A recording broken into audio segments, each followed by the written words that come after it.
Puji Tuhan, saya ucapkan selamat pagi Bapak Ibu Saudara kasih Tuhan Yesus. Selamat datang kembali beribadah memuji nama Tuhan dalam ibadah raya pada pagi hari ini. Puji Tuhan, kita akan mulaikan ibadah kita bersama-sama. Mari bangkit berdiri, pujikan yang terutama di dalam hidup ini.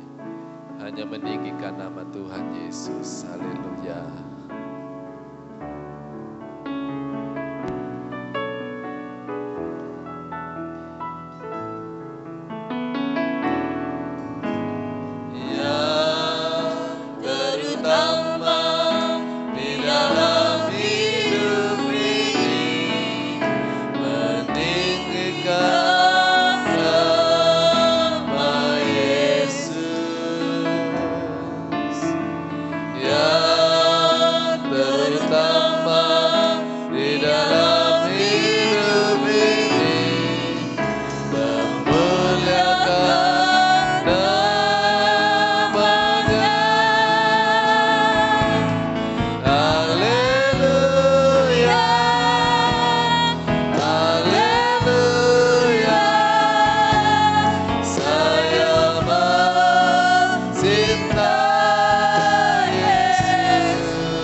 Pujikan sekali lagi yang terutama dalam hidup ini, yang terutama di dalam hidup ini, meninggikan nama Yesus. Kami meninggikan Engkau ya Tuhan, yang terutama di dalam hidup ini.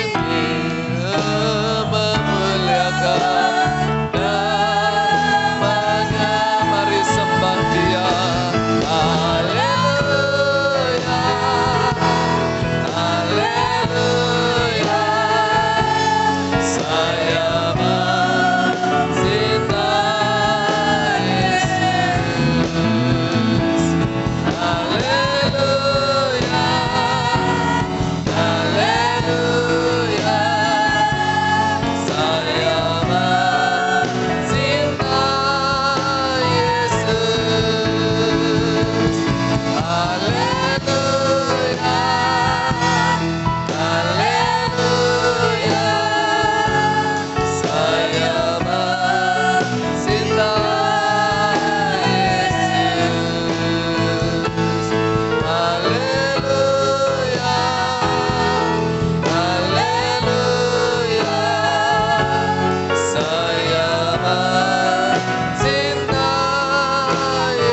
memuliakan dan mengagungkan akan Engkau. Dan pada hari ini kami sidang jemaat-Mu ada hadir di tempat ini adalah bukti kami cinta kepada Engkau.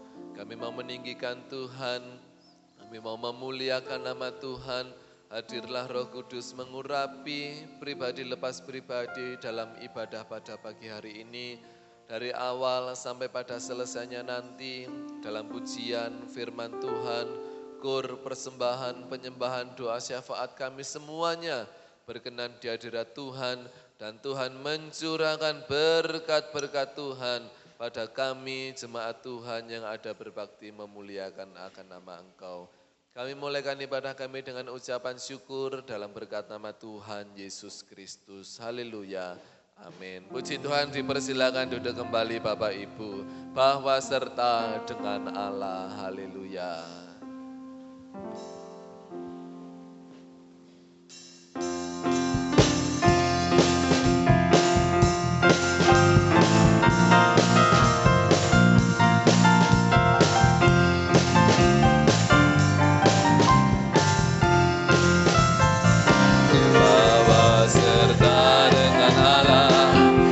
Lakukan perkara yang besar, awas serta dengan Allah, kita hadapi semua musuh. Allah akan mengincar-incar segala musuh kita, perkara besar terjadi, awas serta dengan Allah, awas serta dengan Allah.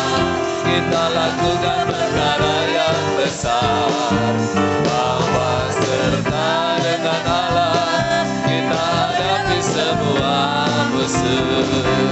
Allah akan mengincar-incar segala musuh kita, perkara besar terjadi, bahwa serta dengan Allah. Haleluya. Bahwa serta dengan Allah, kita lakukan perkara yang besar, bahwa serta dengan Allah, kita hadapi semua musuh.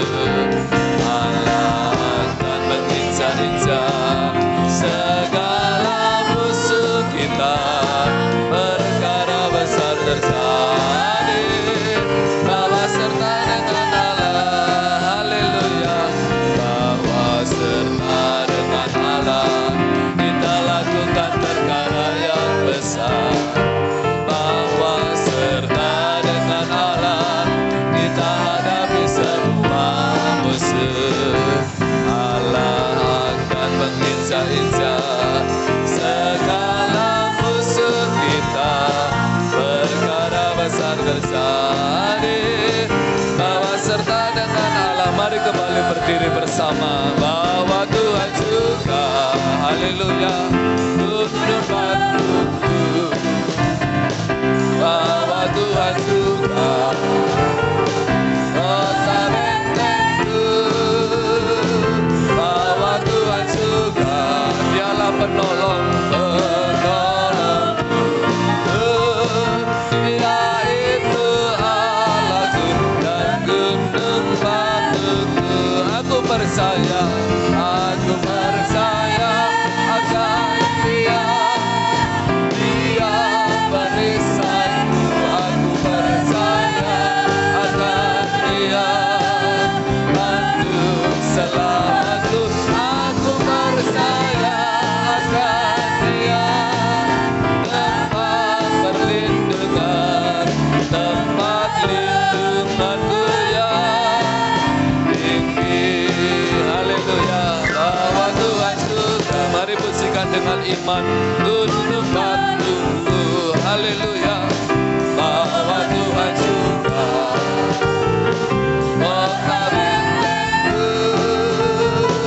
Bahwa Tuhan juga, Dialah penolong, penolongku. Yaitu Allahku dan gunung batuku. Aku percaya akan Dia, Dia barisanku.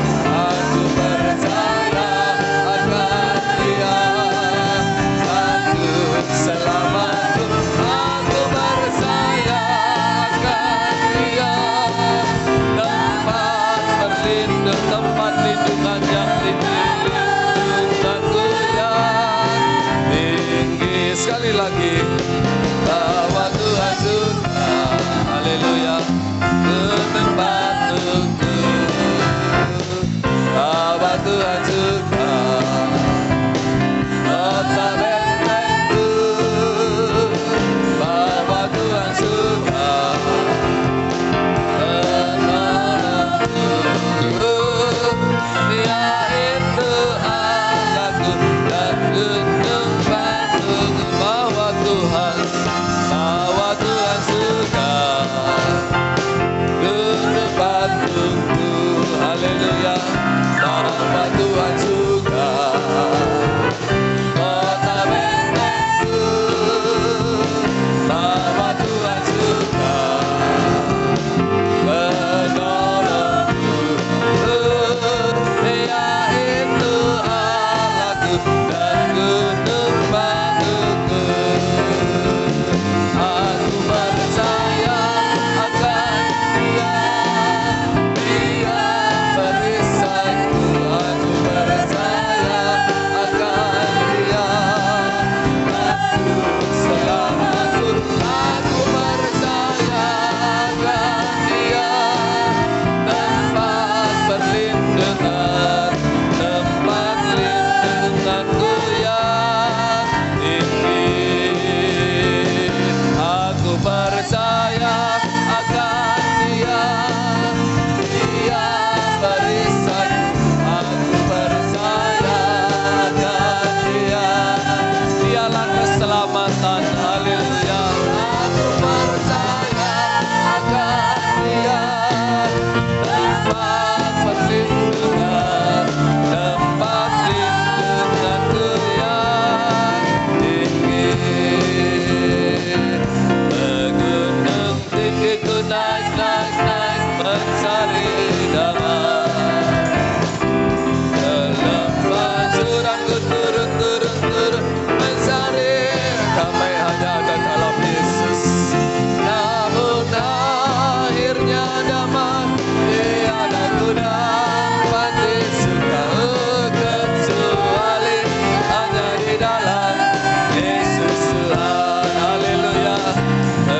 Gunung tinggi ku naik, naik, naik, mencari damai. Ke lembah curam ku turun, turun, turun, mencari damai.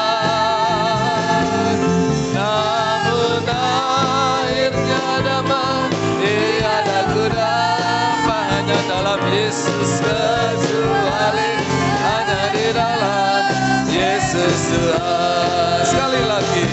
Ke gunung tinggi ku naik, naik, naik, mencari damai. Ke lembah curam ku turun, turun, turun, mencari damai. Namun akhirnya damai tiada ku dapati suka, kecuali hanya di dalam Yesus Tuhan. Namun akhirnya damai tiada ku dapati suka, kecuali hanya di dalam Yesus Tuhan. Haleluya, Tuhan memberkati. Dipersilakan duduk kembali Bapak Ibu Saudara. Kur bersama dari grup Marta dipersilahkan untuk memuji nama Tuhan.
Puji Tuhan, Tuhan Yesus memberkati pujian dari grup Marta. Dialah Allah yang tidak pernah meninggalkan kita.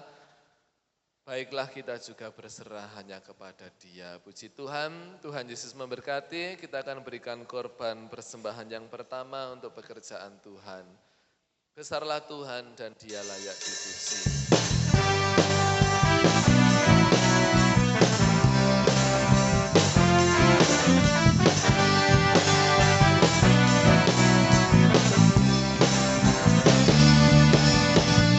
Besarlah Tuhan dan layak dipuji.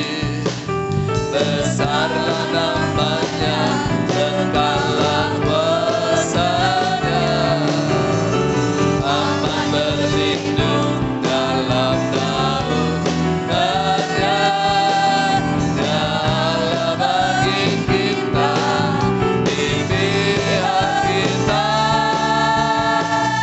Terpujilah Tuhan, terbukti kuasa-Nya yang telah menunjukkan kasih-Nya pada kita.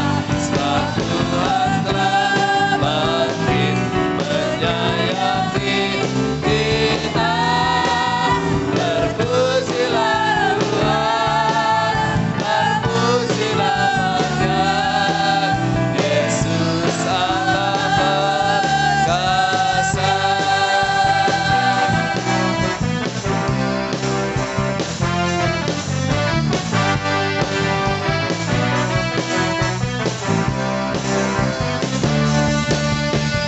Besarlah Tuhan dan layak dipuji. Besarlah namanya, kekallah kuasa-Nya. Aman berlindung dalam naungannya. Dia Allah bagi kita, di pihak kita. Terpujilah Tuhan, terbukti kuasa-Nya yang telah menunjukkan kasih-Nya pada kita. Sebab Tuhan telah bangkit menyayangi kita. Terpujilah Tuhan, terpuji namanya. Yesus Allah perkasa. Terpujilah Tuhan, terbukti kuasa-Nya yang telah menunjukkan kasih-Nya pada kita. Sebab Tuhan telah bangkit menyayangi kita. Terpujilah Tuhan, pujilah Tuhan, terpuji namanya. Yesus Allah perkasa. Terpujilah Tuhan, terpujilah Tuhan, terpuji namanya. Yesus Allah perkasa. Yesus Allah perkasa. Haleluya.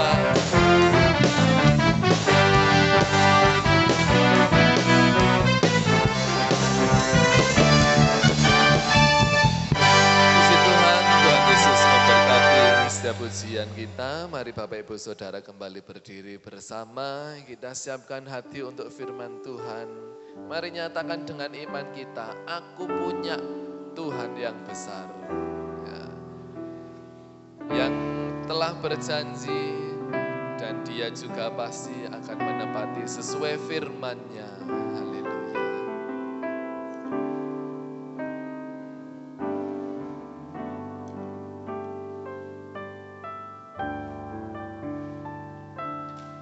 Ku hidup karena percaya. Kau yang berjanji setia.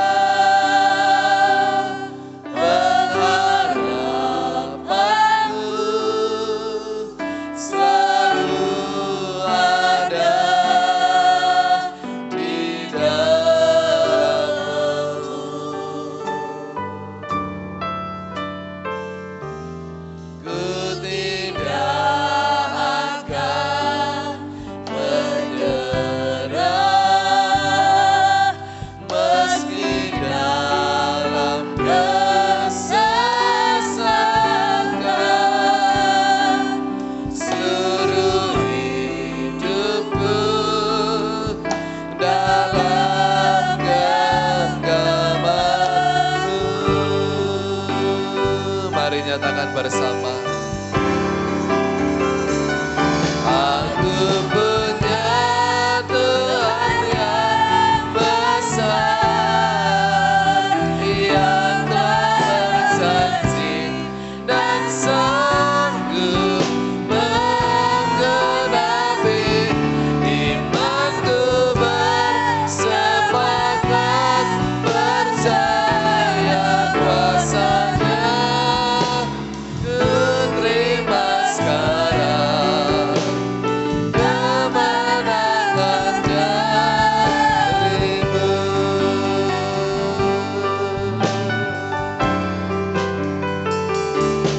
Ku hidup karena percaya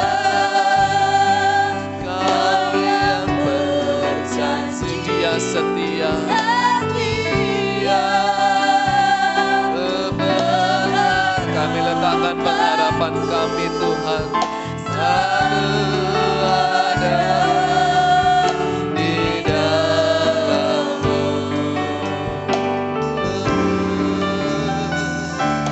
Ku tidak akan menyerah meski dalam kesesatan. Seluruh hidupku dalam genggaman-Mu. Kami mau nyatakan kami punya Allah yang besar. Aku punya Tuhan yang besar, yang telah berjanji dan sanggup menggenapi imanku bersepakat percaya kuasa-Nya.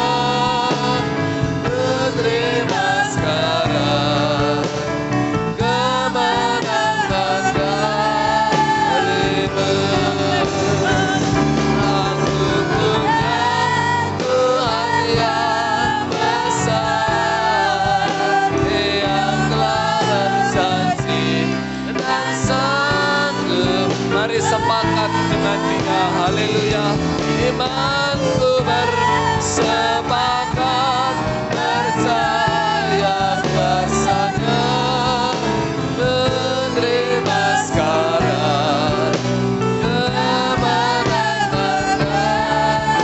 Haleluya. Aku punya Tuhan yang besar, yang telah berjanji dan sanggup menggenapi imanku bersepakat percaya kuasa-Nya.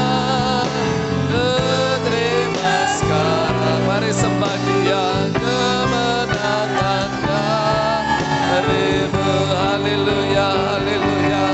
Mari Tuhan, Engkau tahu setiap kehidupan jemaat-Mu pada pagi hari ini.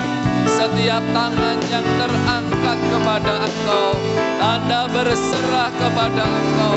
Kami sepakat pada hari ini, kami punya Tuhan yang besar, kami punya Tuhan yang ajaib, yang sanggup menggenapi setiap firman-Mu Tuhan. Haleluya, haleluya, haleluya. Haleluya, haleluya, haleluya. Allah kuasa, Yesus kuasa.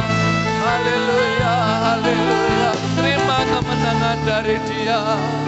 Aku punya Tuhan yang besar, oh Dia telah berjanji dan sanggup menggenapi imanku bersepakat percaya kuasa. Mari terima sekarang, terima sekarang kemenangan, kemenangan. Haleluya. Aku punya Tuhan yang besar,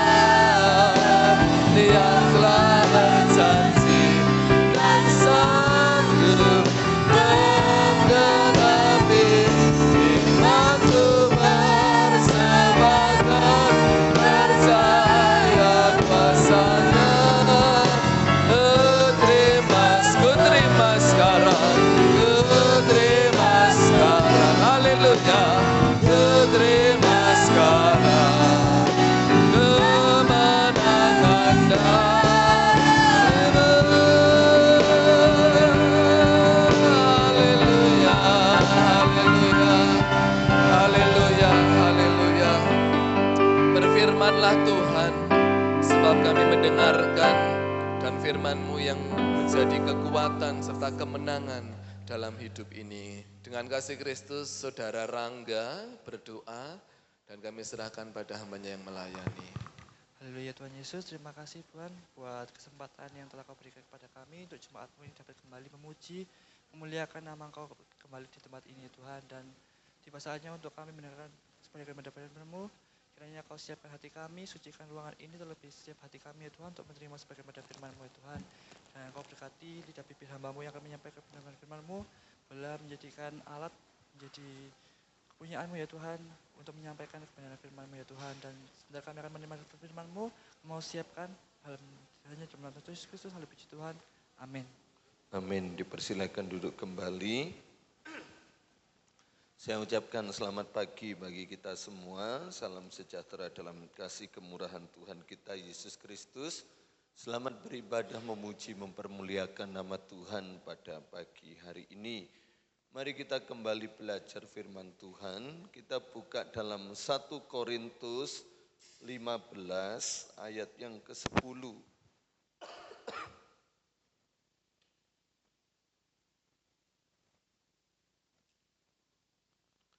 1 Korintus 15 ayat yang ke-10 dengan judul firman Tuhan pagi ini, Tuhan sanggup ubahkan pribadi kita. Kita baca bersama-sama. 1 Korintus 15 ayat yang ke-10, 1, 2, 3. Tetapi karena kasih karunia Allah, aku adalah sebagaimana aku ada sekarang, dan kasih karunia yang dianugerahkannya kepadaku tidak sia-sia. Sebaliknya aku telah bekerja lebih keras daripada mereka semua, tetapi bukannya aku, melainkan kasih karunia Allah yang menyertai aku. Bapak Ibu Saudara yang terkasih dalam Tuhan, ayat ini merupakan sebuah bentuk kesaksian pribadi Rasul Paulus akan keberadaan hidupnya yang sekarang dalam Kristus. Kalau saudara membaca ayat 1 dan seterusnya, Paulus menceritakan tentang kebangkitan Yesus. Bahwa dia mati sesuai dengan kitab suci, dia bangkit sesuai dengan kitab suci. Dan kebangkitannya telah menampakkan dirinya kepada banyak orang. Dan termasuk rasul-rasul Yesus. Dan yang terakhir kepada Paulus. Kita coba baca ayat yang ke-5 sampai 8. Bahwa ia telah menampakkan diri kepada Kefas dan kemudian kepada ke-12 muridnya. Sesudah itu ia menampakkan diri kepada lebih dari 500 saudara sekaligus. Kebanyakan dari mereka masih hidup sampai sekarang. Tetapi beberapa di antaranya telah meninggal. Selanjutnya ia menampakkan diri kepada Yakobus, kemudian kepada semua rasul. Dan yang paling akhir dari semuanya, ia menampakkan diri juga kepadaku, sama seperti kepada anak yang lahir sebelum waktunya. Dan kita bisa melihat bahwa Paulus mengakui bahwa dirinya sebenarnya tidak layak menerima penampakan diri pribadi Yesus yang telah mati dan bangkit itu. Ya, makanya dia sebut dia terakhir yang menerima penampakan diri bagaikan bayi yang prematur. Sebelum waktunya lahir telah lahir. Demikianlah yang dirasakan oleh Paulus. Karena Paulus pun juga menyebut dirinya tidak layak sebagai rasul karena masa lalunya yang kelam. Yaitu menganiaya jemaat Allah. Ayat yang ke-9, karena aku adalah yang paling hina dari semua rasul. Bahkan tidak layak disebut rasul, sebab aku telah menganiaya jemaat Allah. Dia sebut dirinya sebagai orang yang paling hina dari sekian banyak rasul, dari sekian banyak orang yang menerima penampakan Yesus, dari sekian banyak orang yang percaya. Dia katakan, akulah yang paling hina dari semua rasul, sebab aku telah menganiaya jemaat Allah. Inilah autobiografi kehidupan Paulus yang kelam, yang buruk, yang kotor. Dirinya sebenarnya tidak layak, aku ini sebenarnya tidak layak untuk terima penyataan Yesus Kristus. Dan paling hina, arti dari paling hina, itu terlalu kecil, terlalu hina, lebih rendah dari yang rendah. Ya apa ya? Lebih rendah dari yang paling rendah. Artinya dia tidak layak, dia tidak pantas untuk masuk hitungan atau masuk bagian di dalamnya. Dan kita pelajari bersama bahwa Paulus memiliki catatan kelam mengenai reputasi kehidupannya. Dia memiliki kehidupan lama yang buruk, yang jahat, yang keji. Dan Paulus sama sekali tidak malu untuk mengakuinya. Paulus tidak malu menyebutnya atau bahkan menuliskannya dalam setiap suratnya. Paulus menyebutkan kehidupannya yang kelam, yang hina, yang kotor ini, yang buruk, yang jahat, yang keji, bukan untuk mengumbar aib atau menyatakan, ya inilah kehidupanku, untuk aibku aku nyatakan, bukan. Melainkan melalui reputasi kehidupan yang rendah, yang kotor, yang keji, yang jahat itu, dia mau menyatakan kedahsyatan Yesus Kristus yang berlaku dalam kehidupannya. Sekalipun ia punya masa lalu yang buruk dan kelam.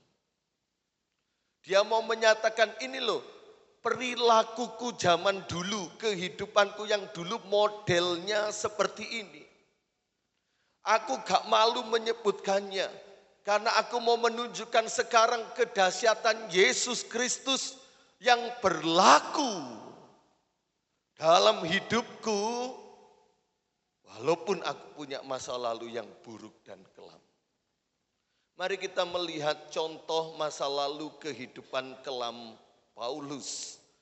Kita buka dalam Kisah Para Rasul 9 ayat 1 sampai 3. Kisah Para Rasul 9 ayat 1 sampai 3. Di sini dikatakan, sementara itu berkobar-kobar hati Saulus untuk mengancam dan membunuh murid-murid Tuhan. Ia menghadap imam besar dan meminta surat kuasa daripadanya untuk dibawa kepada majelis-majelis Yahudi di Damsyik, supaya jika ia menemukan laki-laki atau perempuan yang mengikuti jalan Tuhan, ia menangkap mereka dan membawa mereka ke Yerusalem. Inilah hati yang berkobar-kobar dalam diri Saulus. Dia minta surat izin. Surat izin bukan untuk memberitakan Injil atau menyebarkan waktu itu agama Yahudi yang dia pegang, tetapi merupakan sebuah surat izin untuk membunuh dan membinasakan orang-orang yang mengikuti jalan Tuhan. Siapapun mereka, baik laki-laki maupun perempuan, untuk dibawa ke Yerusalem, diadili, disiksa, dibunuh dan dibinasakan. Itu hati yang berkobar-kobar dalam diri Paulus di waktu yang lampau. Dia adalah pemimpin orang Farisi. Dia dipersiapkan untuk menjadi pimpinan utama dari golongan Farisi yang menjadi musuh jemaat Tuhan, yang mengikuti jalan Tuhan, yang percaya pada Yesus. Dia mengejar, menangkap, memenjarakan dan membunuh. Dan mari kita lihat Galatia 1 ayat yang ke-13. Galatia 1 ayat yang ke-13 firman Tuhan berkata, sebab kamu telah mendengar tentang hidupku dahulu dalam agama Yahudi. Tanpa batas aku menganiaya jemaat Allah. dan berusaha membinasakannya. Paulus bersaksi kepada jemaat di Galatia yang sebagian besar mereka tahu dengan persis latar belakang kehidupan Paulus. Dan dia katakan, kamu tahu di dalam agama Yahudi, ya, kamu telah mendengar tentang hidupku dalam agama Yahudi bahwa tanpa batas.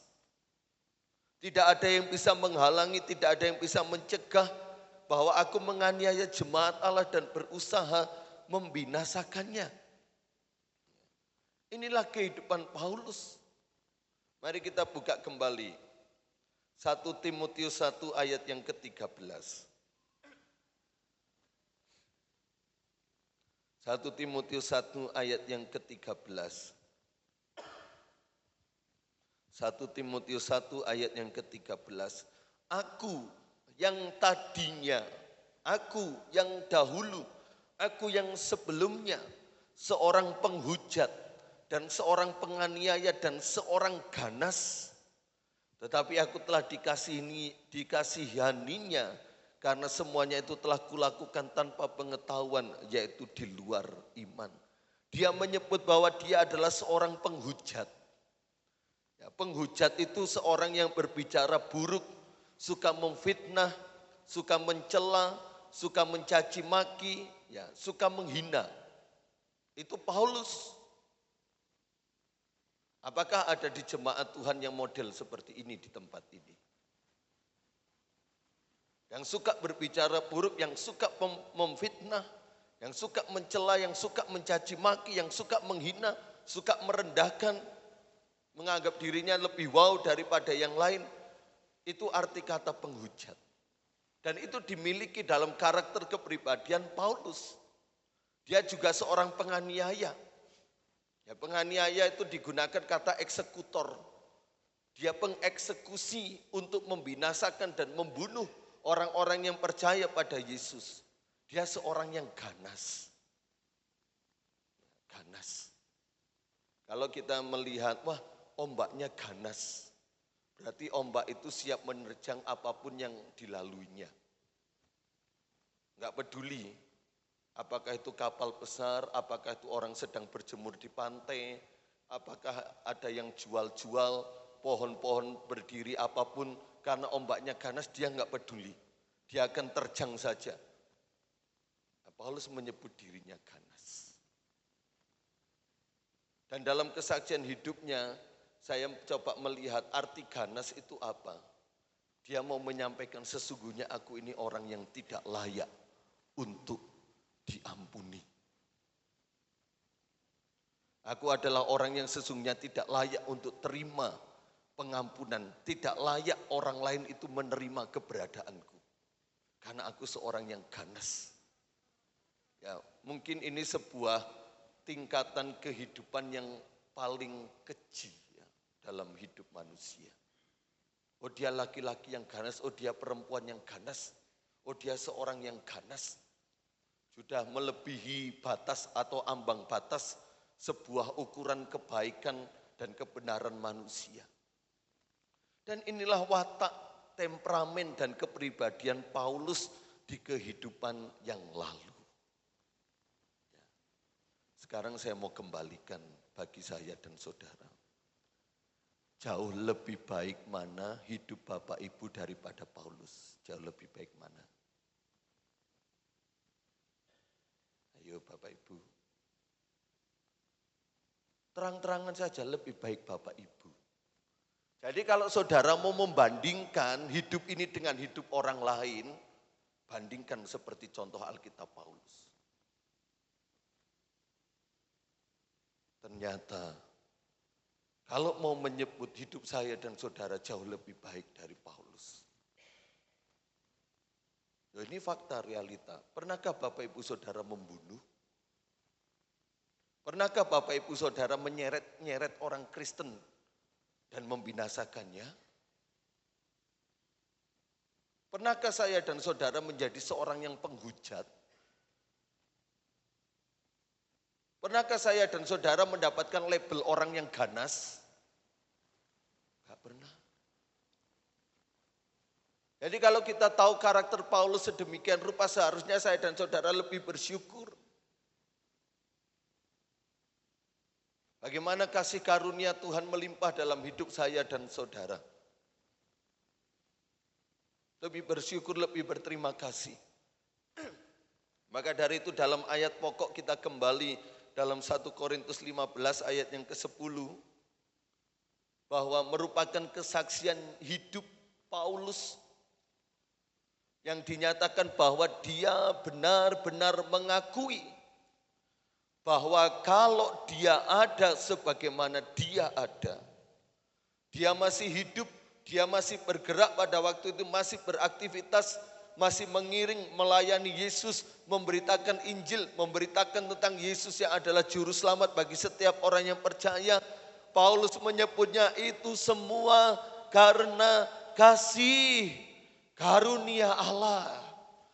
Aku adalah sebagaimana aku ada. Seharusnya ini juga menjadi kesaksian hidup saya dan saudara. Benar-benar mengakui bahwa kalau saya dan saudara masih ada sampai hari ini, engkau masih tetap beriman kepada Yesus. Engkau masih tetap berdiri kokoh, berdiri teguh di tengah-tengah tantangan, di tengah-tengah pergumulan, di tengah-tengah gejolak hidup. Engkau masih bisa beribadah dengan bebas. Engkau masih bisa beraktivitas hidup, bernapas, bekerja, bersekolah. Akui itu karena kasih karunia Allah. Ya, Bapak Ibu Saudara. Paulus mengatakan itu bukan kehebatanku. Karena aku enggak layak disebut rasul. Bukan kecakapannya, kepandaiannya, kebisaannya. Melainkan kasih karunia Allah. Kasih karunia itu adalah pemberian Allah yang terbesar bagi manusia. Yang sesungguhnya manusia itu tidak layak untuk menerimanya. Saya dan saudara, kalau kita mau bandingkan kembali, kehidupan kita juga gak jauh berbeda sih dengan Paulus. Gak jauh berbeda. Mungkin Paulus temperamennya seperti ini sudah kita pelajari. Kita semua punya latar belakang yang berbeda-beda dalam hidup ini. Mungkin latar belakang hidup saya dan saudara dulu kotor. Najis, jahat, keji. Saya punya rekan pendeta ya. Dia masih muda, sudah berkeluarga, dilantik jadi ya gembala sidang. Karena orang tua dari istri maupun orang tua dari dia laki-laki juga sudah meninggal. Jadi dialah yang meneruskan tongkat estafet pelayanannya. Dia bercerita, ketika aku pertama kali diteguhkan jadi gembala di tempat ini, ada satu keluarga yang sampai sekarang itu enggak pernah datang ke gereja. Kenapa? Karena ketika keluarga ini saya kunjungi, dia berkata, bagaimana mungkin saya bisa percaya kepadamu sekarang kau menjadi pendeta sedangkan kelakuanmu sejak masa muda model seperti itu. Dia cerita, memang kelakuanmu zaman dulu itu apa? Saya tanya gitu. Aku iki ketua geng. Gelut iku hampir setiap hari anaknya pendeta. Aku iki yang minum-minum, aku iki yang ngerokok. Namun satu kali titik dalam terendah dalam hidupnya, Tuhan datang kepada dia dan Tuhan ubahkan. Sekolah Alkitab memenuhi panggilan Tuhan, meneruskan tongkat estafet penggembalaan orang tuanya. Hanya tinggal satu keluarga yang gak mau datang ke gereja. Setiap kali dikunjungi alasan utamanya, kamu dulu itu perokok, kamu dulu itu pemabuk, kamu dulu itu tukang gelut. Gak duwe sopan santun sama orang tua. Hanya itu saja yang diiling-iling. Ya, kelemahan saya dan saudara bukankah demikian juga? 1000 kebenaran akan mudah dilupakan, dengan satu kesalahan yang diperbuat sangat mudah untuk diingat sampai mati. Kalau saya tanya, kalau jemaat yang lain, mereka baik-baik saja, mereka terima. Bahkan mereka juga mengakui, luar biasa ya Tuhan. Dulu kamu model seperti ini, sekarang bisa melayani Tuhan. Dalam ketulusan hati, dalam kerendahan hati, dalam kesungguhan hati. Jemaat yang lainnya menerima. Saudara yang terkasih dalam Tuhan, setiap kita punya latar belakang kehidupan masing-masing, apapun itu bentuknya. Mungkin latar belakang kita sudah menjadi pribadi yang baik. Atau mungkin kita punya latar belakang yang kelam, yang buruk sekalipun. Namun yang terpenting bukan apa latar belakang kita. Melainkan yang terpenting bagaimana kasih karunia Allah yang membuat kita ada sebagaimana kita ada sampai hari ini.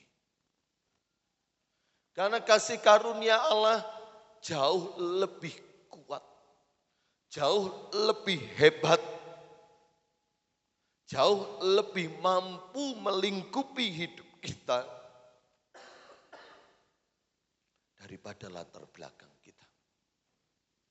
Dan kasih karunia firman Tuhan menjelaskan selalu merujuk kepada pribadi Yesus. Yohanes katakan, Injil Yohanes, dialah Yesus, kasih karunia dan kebenaran. Pribadi Yesus jauh lebih kuat dari pribadi kita. Jauh lebih dahsyat, mengubahkan latar belakang kita apapun itu bentuknya. Karena Yesus tidak pernah terpengaruh oleh latar belakang kita apapun itu bentuknya. Sebab dialah sumber kehidupan kita. Sadari betul bahwa kita hidup oleh dan karena kasih karunia Allah. Dan setelah Paulus menerima kasih karunia Allah yang luar biasa dalam hidupnya, yang mengubahkan seluruh totalitas kehidupannya, Paulus tidak menjadikan kasih karunia itu sebagai hal yang dia terima, yang harus disia-siakan.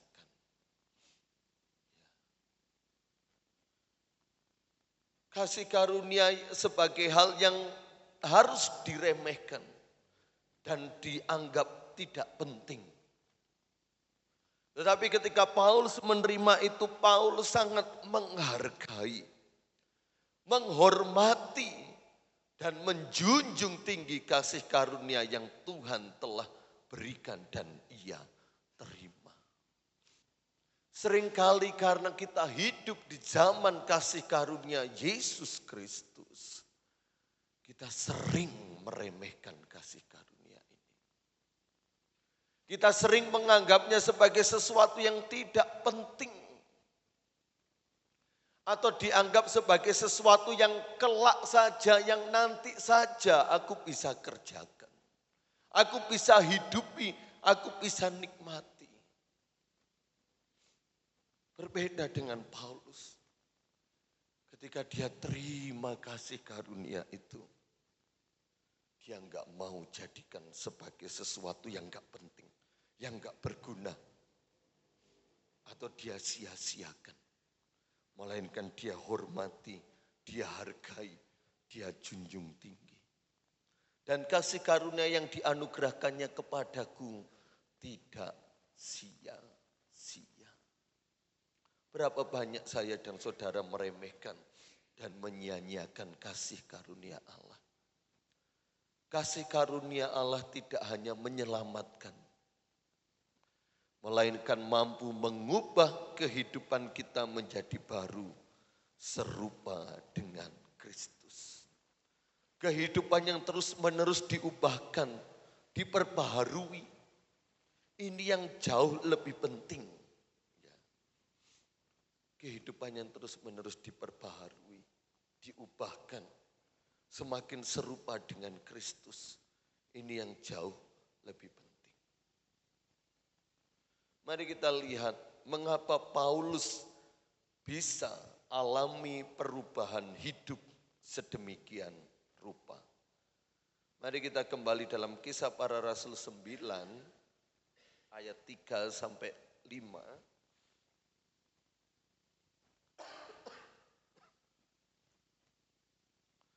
Kisah Para Rasul 9 ayat 3 sampai 5. Dalam perjalanannya ke Damsyik, ketika ia sudah dekat kota itu, tiba-tiba cahaya memancar dari langit mengelilingi dia. Ia rebah ke tanah dan kedengaranlah olehnya suatu suara yang berkata kepadanya, "Saulus, Saulus, mengapakah engkau menganiaya aku?" Jawab Saulus, "Siapakah engkau?" "Tuhan," katanya, "akulah Yesus yang kau aniaya itu. Tetapi bangunlah dan pergilah ke dalam kota, di sana akan dikatakan kepadamu apa yang harus kau perbuat." Sampai ayat 7, maka termangu-mangulah teman-temannya seperjalanan. Karena mereka memang mendengar suara itu, tetapi tidak melihat seorang juga pun. Yang pertama, mengapa Paulus bisa mengalami perubahan hidup sedemikian rupa? Karena ia mengalami perjumpaan secara pribadi dengan Yesus. Ada saksinya, teman-temannya. Ada saksi bahwa ada cahaya yang memancar. Dan ada suara yang berkata, "Akulah Yesus yang kau aniaya itu." Jadi kalau Bapak Ibu Saudara dihina, dicaci maki, dicemooh, direndahkan karena engkau pengikut Yesus, itu mereka yang melakukan itu sebenarnya dia melakukannya langsung kepada Yesus. Paulus membinasakan jemaat Allah, menganiaya jemaat Allah, pengikut orang-orang yang percaya pada Yesus. Tapi sebenarnya dia melakukannya, dia menganiaya langsung kepada Yesus. Jadi tidak perlu risau, tidak perlu gelisah, tidak perlu takut. Kalau orang-orang melakukan yang tidak baik kepada kita karena iman kekristenan kepada Yesus. Urusannya kepada kita, urusannya bukan kepada kita. Urusannya kepada Yesus. Urusannya kepada Yesus. Penghiburan buat kita. Paulus secara pribadi berjumpa dengan Yesus. Perjumpaan dengan Yesus inilah yang mengubahkan seluruh kehidupan Paulus menjadi baru di dalam Kristus. Sehingga dalam Galatia 2 ayat 20 dikatakan, "Hidupku bukannya aku lagi yang hidup, melainkan Kristus yang hidup dalamku. Dan kehidupan yang kuhidupi di dalam daging secara demikian ini adalah karena Anak Allah yang tinggal di dalam aku."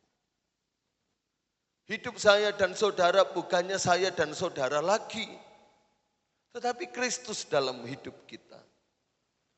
Yang menjadi pertanyaan, sudahkah saya dan saudara mengalami perjumpaan pribadi secara khusus dengan Yesus? Sudahkah engkau mengalami Yesus secara pribadi?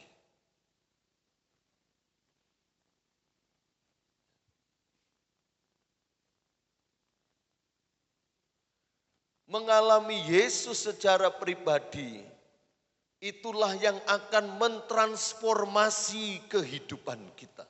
mengubahkan hidup saya dan saudara secara utuh dan penuh. Selama kita menjadi orang percaya pada Yesus, sudahkah iman kita pribadi kita mengalami Yesus secara pribadi?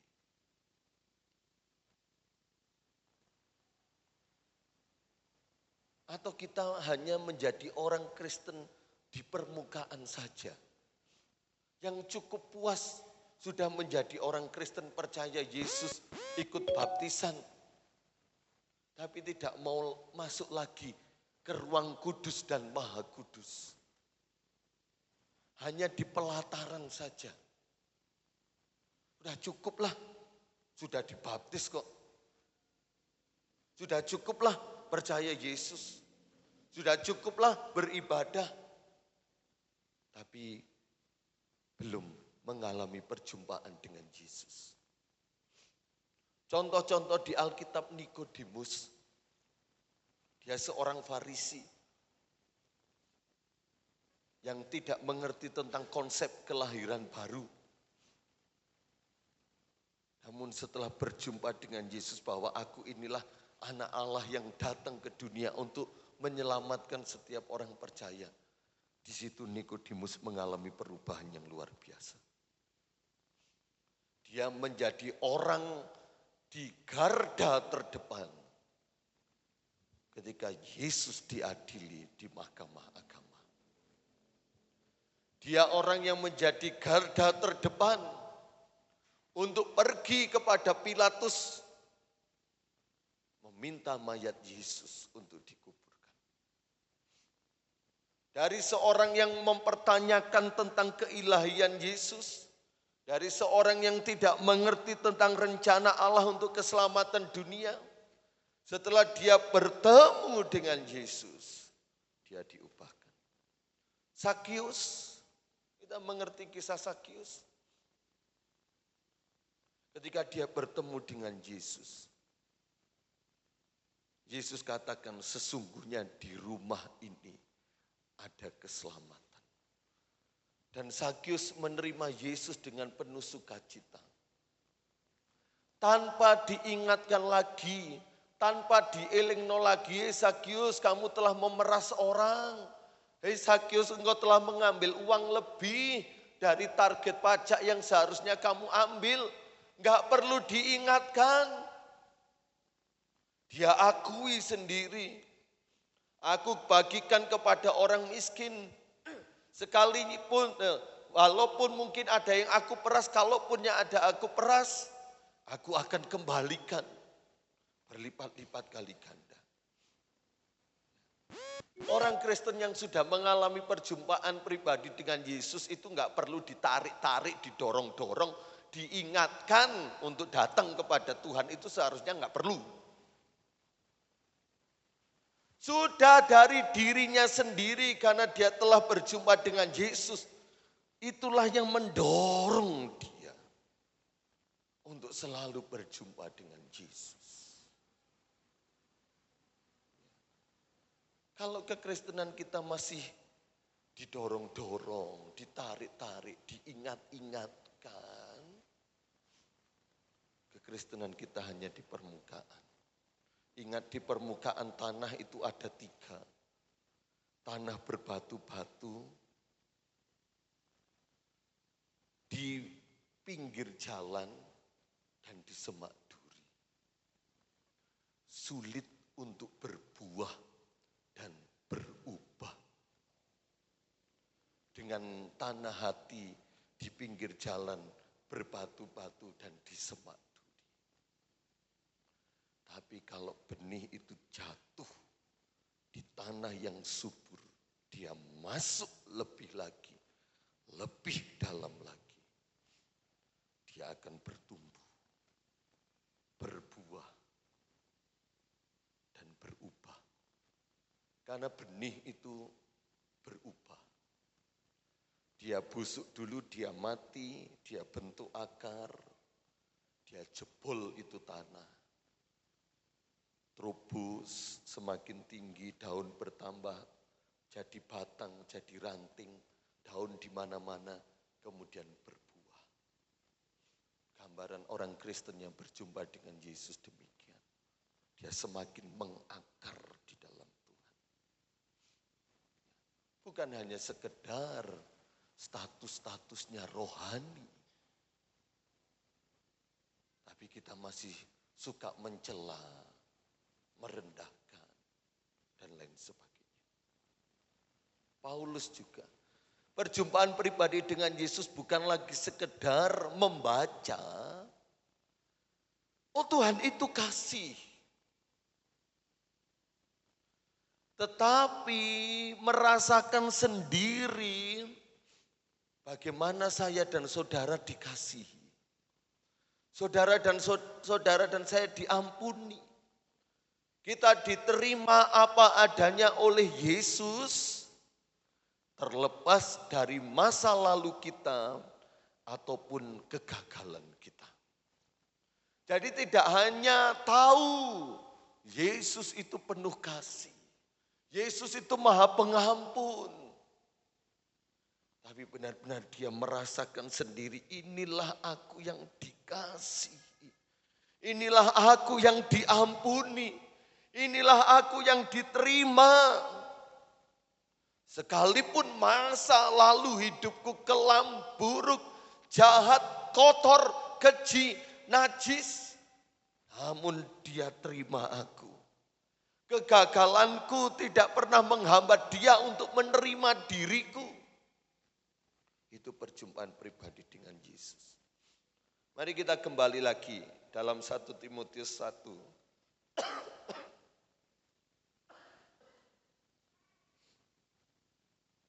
Ayat 14 sampai 17. 1 Timotius 1 ayat 14 sampai 17. Malah kasih karunia Tuhan kita itu telah dikaruniakan dengan limpahnya kepadaku dengan iman dan kasih dalam Kristus Yesus. Perkataan ini benar dan patut diterima sepenuhnya. Kristus Yesus datang ke dunia untuk menyelamatkan orang berdosa. Dan di antara mereka akulah yang paling berdosa. Tetapi justru karena itu aku dikasihani agar dalam diriku ini sebagai orang yang paling berdosa. Yesus Kristus menunjukkan seluruh kesabarannya. Dengan demikian aku menjadi contoh bagi mereka yang kemudian percaya kepadanya dan mendapat hidup yang kekal. Hormat dan kemuliaan sampai selama-lamanya bagi Raja segala zaman. Allah yang kekal, yang tak nampak, yang esa. Amin. Paulus menulis kesaksiannya bahwa dia diberikan kasih karunia.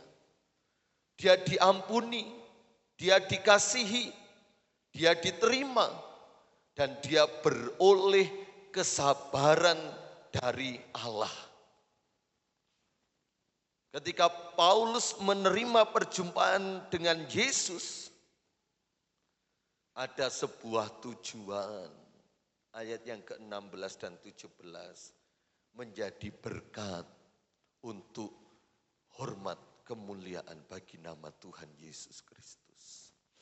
Engkau dikasihi, engkau diampuni, engkau diterima, engkau dilayakkan, engkau beroleh kesabaran yang dari Tuhan. Tujuannya supaya kita semua jadi berkat. Dan melalui hidup kita, Allah Bapa di surga dipermuliakan. Yang kedua, dia dipilih sejak dari dalam kandungan ibunya. Mari kita lihat Galatia 5 ayat yang ke-15. Galatia 1 ayat yang ke-15. Galatia 1 ayat 15. Tetapi waktu ia yang telah memilih aku sejak kandungan ibuku dan memanggil aku oleh kasih karunia-Nya, berkenan menyatakan anaknya di dalam aku, supaya aku memberitakan dia di antara bangsa-bangsa bukan Yahudi.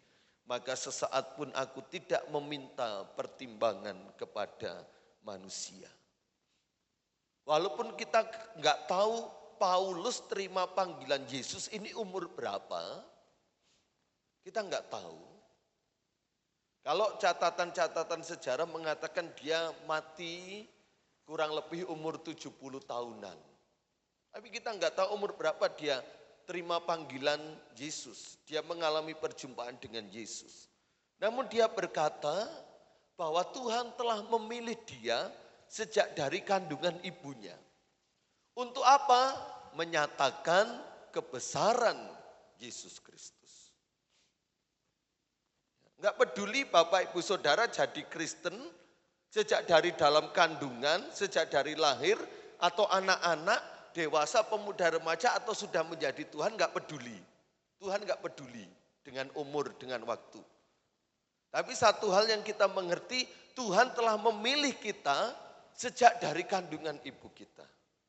Untuk menyatakan kebesaran dan kemuliaan Allah. Mari kita lihat Mazmur 139.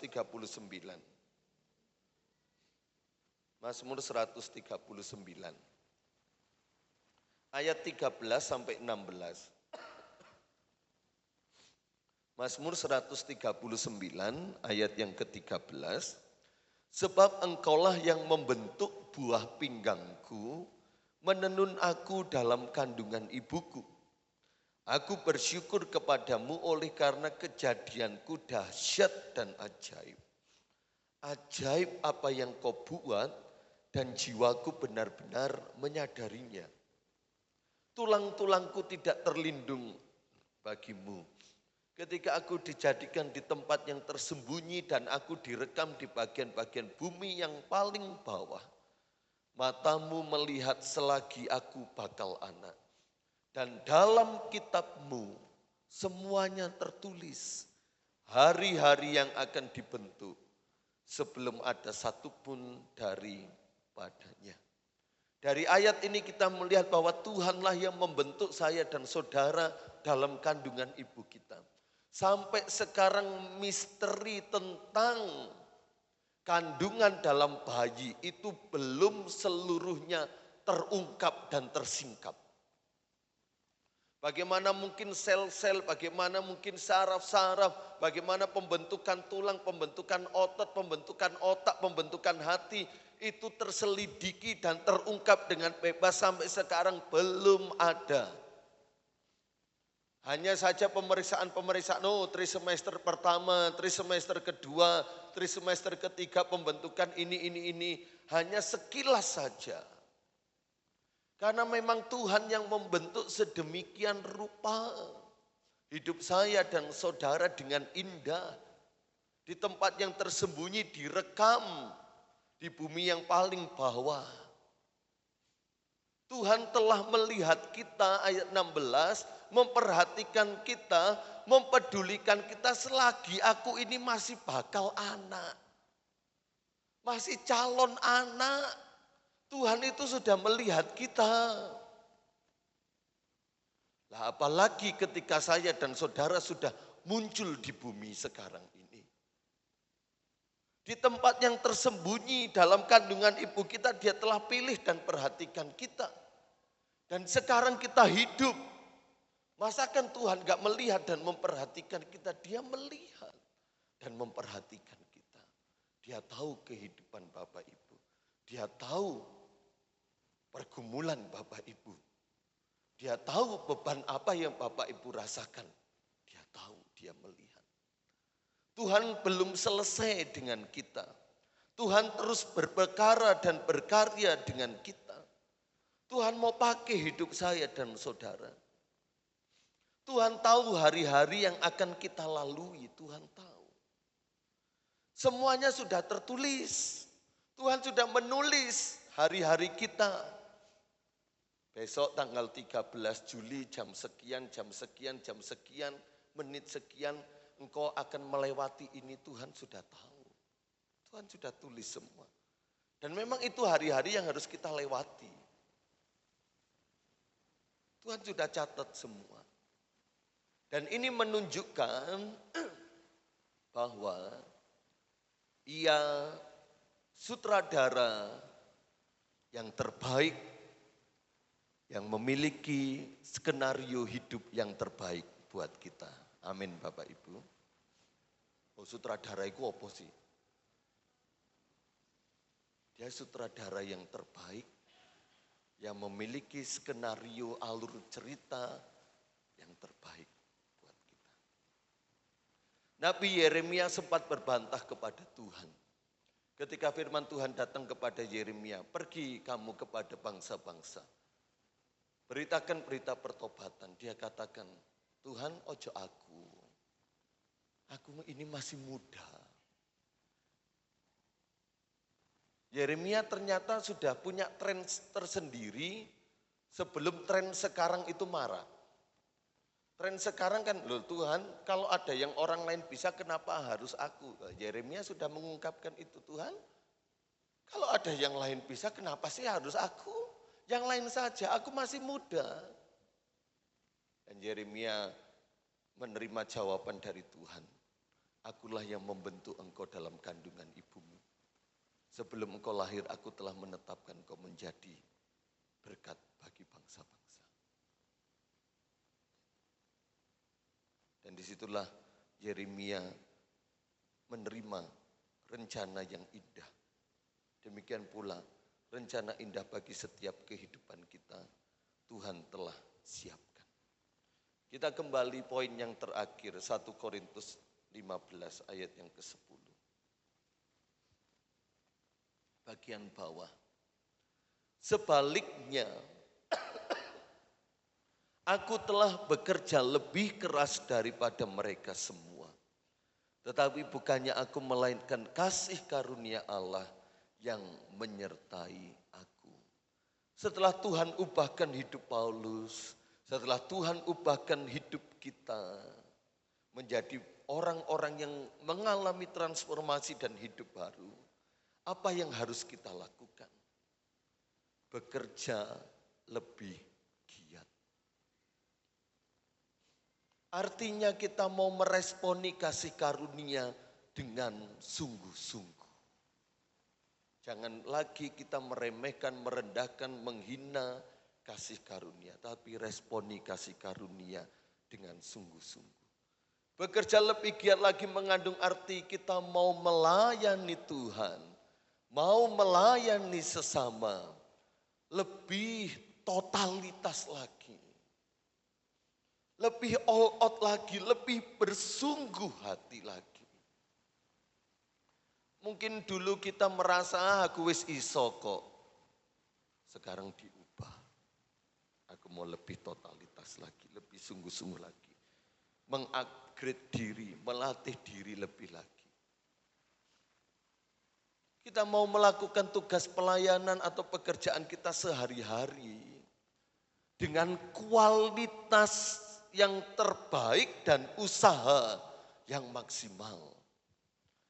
Maka dari itu bekerjalah dengan sungguh-sungguh. Bersekolahlah dengan sungguh-sungguh. Kuliahlah dengan sungguh-sungguh. Di rumah pun dengan sungguh-sungguh. Beribadah dengan sungguh-sungguh. Melayani Tuhan lebih sungguh lagi. Yang mungkin dulu ogah-ogahan, sekarang ada peningkatan. Saya punya teman angkatan dengan moto begini, doa keras, ibadah keras, dan makan keras. Doa kita harus lebih kita tingkatkan. Sekolah kita, ingatlah orang tuamu, banting tulang sampai tulangnya dibanting-banting untuk sekolahkan kita. Hormatilah lah. Sedikit demi sedikit ada peningkatan. Papa mamaku ki kerja, cek aku ki iso sekolah. Mosok aku ki sekolah main game, Mobile Legend, Free Fire, EP. Ayo sadar. Yang bekerja, kalau dulu kalau hanya ada bosnya dia Ketika bos pergi, nah sekarang ada bos, enggak ada bos, tetap bertanggung jawab. Dalam kehidupan gereja, gembalamu sedang pergi, ada gembala atau enggak ada gembala, aku tetap beribadah, aku tetap berdoa. Nah, itu lebih giat lagi. Menolong sesama, membantu sesama. Melakukan tugas pelayanan maupun pekerjaan kita sehari-hari di rumah dalam segala aktivitas pun. Dengan kualitas terbaik, usaha maksimal, namun dengan hati yang tetap rendah. Paulus katakan, aku melebihi mereka. Paulus all out memberitakan Injil. Dia menyeberang dari pulau ke pulau, dia melakukan perjalanan yang cukup jauh lintas negara. Dia rela dikejar-kejar, dia rela dipenjara, dia rela karam kapal. Kitab Korintus mengatakan dia rela enggak makan, dia rela telanjang enggak punya baju, dia rela kedinginan, dia rela kepanasan demi Injil supaya banyak orang yang percaya. Tapi dalam itu semua dia sadar, tetapi bukan aku, tapi kasih karunia yang menyertai aku.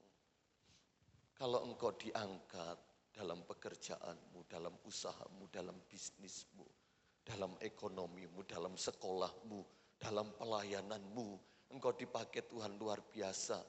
Kita mau katakan seperti Paulus dengan rendah hati, tutu aku Tuhan.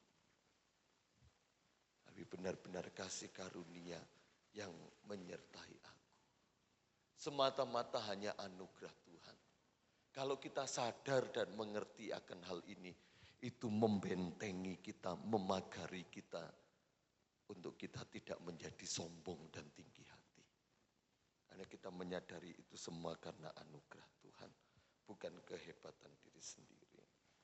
Tuhan sanggup ubahkan kita, Tuhan memberkati. Mari kita berdiri bersama-sama.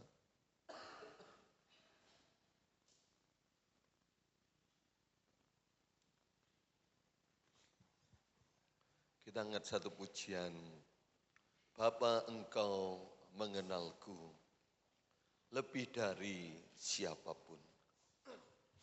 Dia kenal kita lebih dari orang-orang yang terdekat. Dia kenal kita lebih daripada suami, istri, anak-anak kita. Dia tahu persis hidup kita. Mari kita nyanyikan pujian ini bersama-sama.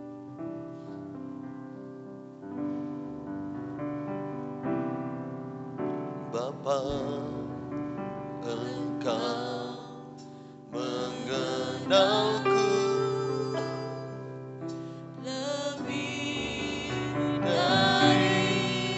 siapapun, engkau tahu, dia tahu cerita hidup kita.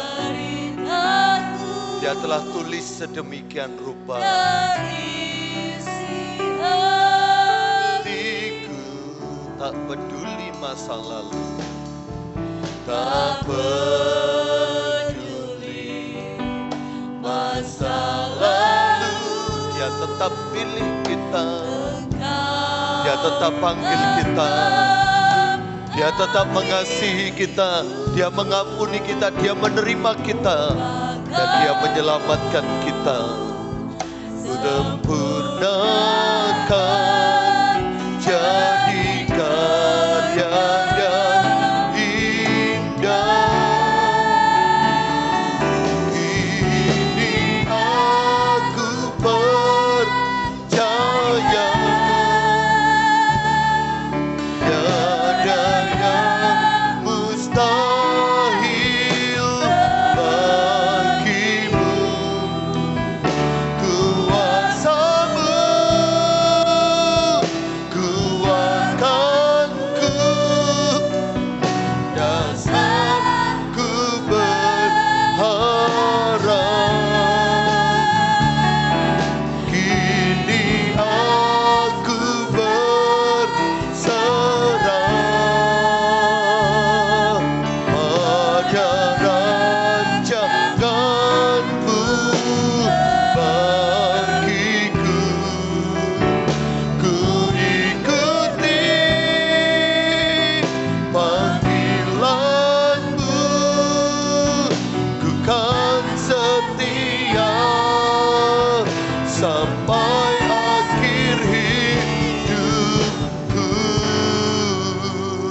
Bapa, Engkau mengenalku.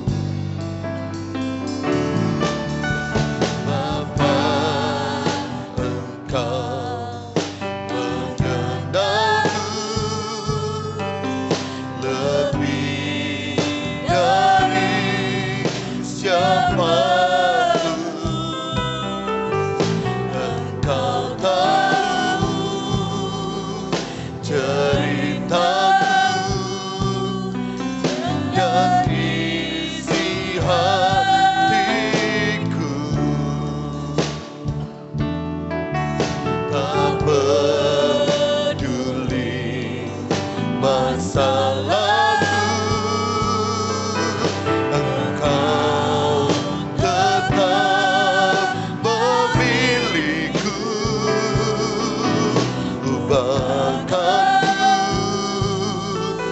sempurnakan,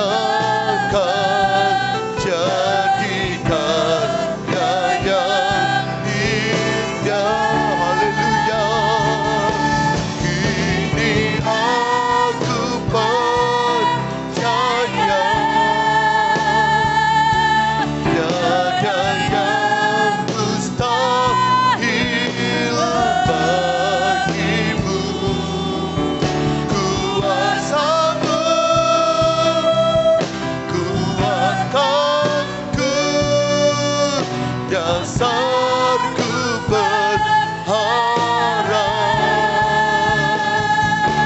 Kini aku berserah, haleluya, pada rancanganmu bagiku. Ku ikuti panggilanmu, ku kan setia sampai akhir hidupku. Haleluya. Ini aku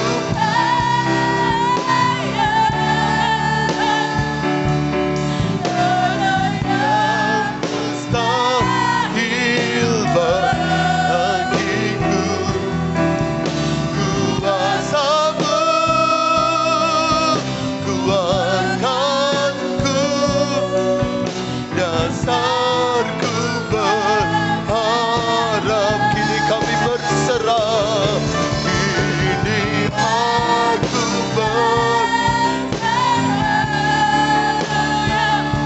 pada rancanganmu bagiku. Ku ikuti panggilanmu, ku kan setia sampai akhir hidupku. Ku ikuti panggilanmu, panggilanmu, ku kan setia sampai akhir hidupku. Haleluya. Terima kasih Tuhan, terima kasih. Terima kasih. Kita akan masuk dalam doa. Saudari Isma angkat di dalam doa.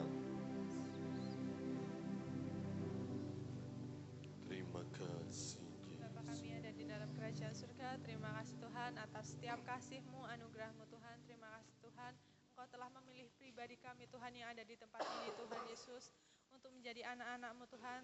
Terima kasih Tuhan untuk setiap kasih karunia-Mu atas kehidupan kami Tuhan. Kami percaya Tuhan Yesus, setiap apa yang akan ada di depan kami Tuhan, Kau selalu menyertai, Kau selalu menolong dalam setiap kehidupan kami Tuhan. Terima kasih Tuhan, lewat setiap firman-Mu, kebenaran-Mu hari ini Tuhan, biarlah firman-Mu Tuhan dapat menjadi rema dalam kehidupan kami Tuhan, bisa kami lakukan dalam setiap kehidupan kami Tuhan. Berkati lidah mulut hamba-Mu Tuhan, yang Kau pakai untuk menyampaikan setiap kebenaran firman-Mu Tuhan. Kami serahkan jalannya ibadah ini Tuhan Yesus, selanjutnya di dalam nama-Mu Tuhan, di dalam nama Tuhan Yesus Kristus, haleluya, puji Tuhan, amin. Amin. Dipersilakan duduk kembali, kita akan berikan korban yang kedua. Kita mau belajar pujian ini ya. Masa laluku telah dibasuh darah-Mu.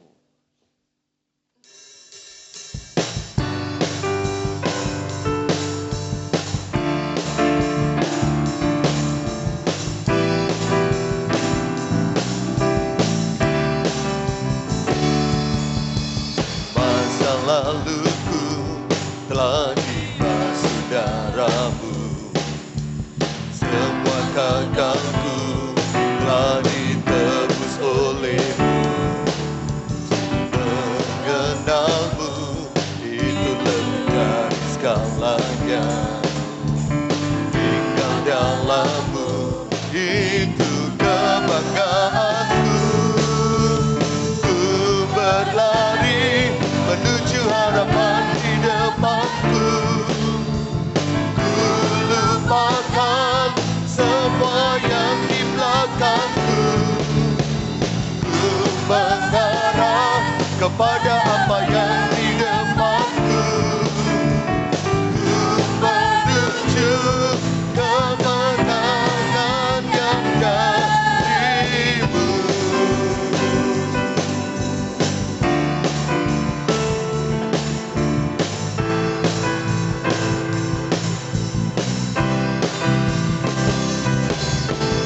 Masa laluku telah dibasuh darah-Mu.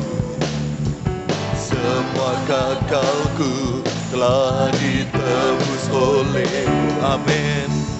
Mengenal-Mu itu lebih dari segalanya.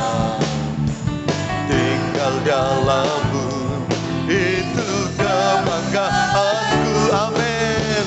Ku berlari menuju harapan di depanku. Ku lupakan semua yang di belakangku.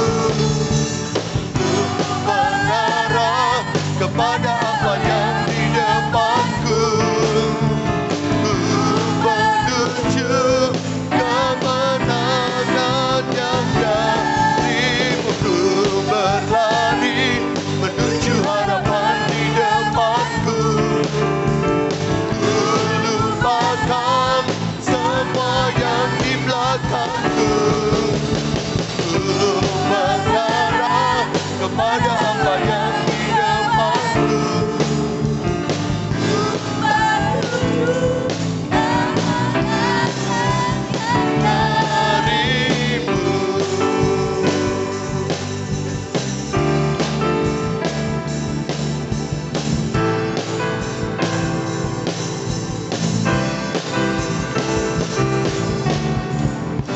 Mari kita berdoa. Setiap persembahan yang kami kerjakan, yang pertama, yang kedua, 1/10 yang kami kembalikan atas dasar ketaatan kami akan firman-Mu. Tuhan membalas, memberkati berlipat kali ganda. Berkati sesuai dengan apa yang Engkau janjikan dalam firman-Mu. Itu terjadi dalam setiap kehidupan kami. Di dalam nama Tuhan Yesus Kristus, haleluya. Amin. Pengumuman gereja, setelah ini latihan pujian kaum pria, ya, kaum pria. Dan nanti jam 12 siang kita diundang bersama untuk doa bersama dalam rangka bersih desa di Dusun Kerajaan, Jalan Pasar Permanu. Ya, panggungnya ada di tanah kosong, ya saya katakan di baratnya Bapak Triwibowo, di situ ada panggung. Jam 12 sampai jam 1 siang kita bisa datang tepat waktu supaya kita memulaikan. Dan kalau di undangan kuotanya 30, kemarin saya tanyakan kepada panitia, Pak Hari namanya, apakah boleh kami datang lebih dari 30, kurang lebih 50-an. Beliau mengatakan, monggo Pak, silahkan dengan senang hati. Jadi dipersilakan Bapak Ibu nanti datang jam 12 siang.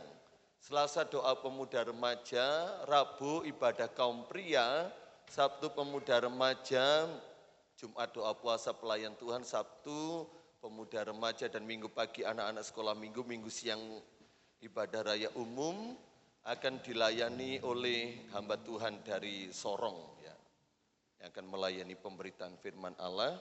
Kemudian ada undangan KKR bersama BKSG Pagi Saji tanggal 20 jam 5 sore di GKI Kebon Agung.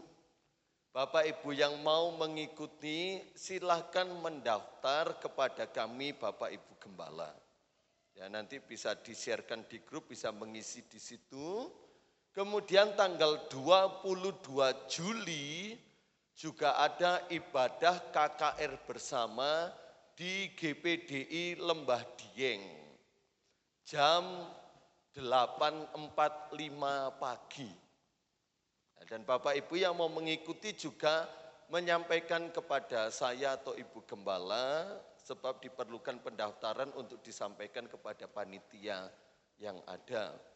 Tanggal 29 Juli kita ketempatan ibadah wanita BKSG di tempat ini. Tanggal 25 dan 26 Juli gereja kita akan dipakai oleh mahasiswa Universitas Kedokteran. Mereka akan melakukan kegiatan peribadatan di tempat ini. Hari Sabtu dan hari Minggu 25-26. Itu pengumuman yang bisa saya sampaikan. Terima kasih untuk setiap kedatangan kita bersama maupun yang sudah melayani Tuhan. Mari kita berdiri, kita angkat satu pujian. Bagaikan bejana siap dibentuk.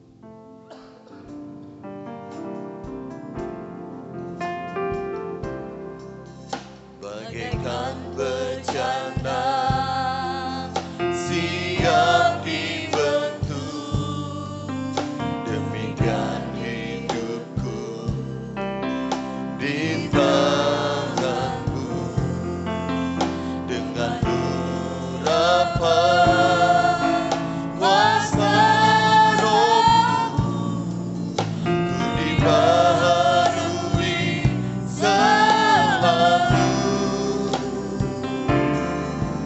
Jadikan ku Allah dalam rumah-Mu, inilah hidupku di tangan-Mu. Bentuklah kehendak-Mu, pakailah sesuai rencana-Mu. Ku mau seperti-Mu Yesus, ku mau seperti-Mu Yesus, disempurnakan selalu dalam segala jalanku, memuliakan nama-Mu. Ku mau seperti-Mu, ku mau seperti-Mu Yesus, disempurnakan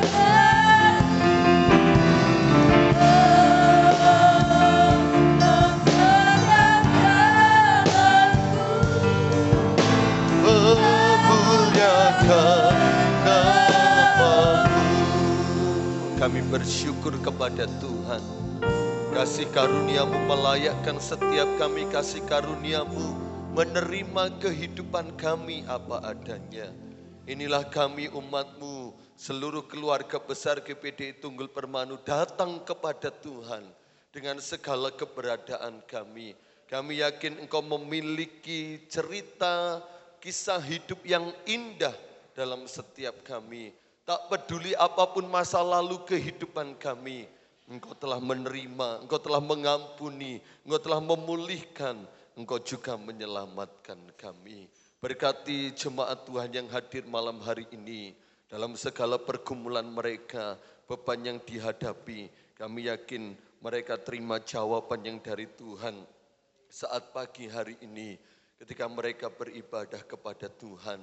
Rekan-rekan kami yang tidak hadir Tuhan tahu, Tuhan kenal, kembalikan di minggu-minggu datang untuk mereka kembali bersukacita bersama kami di hadirat Tuhan.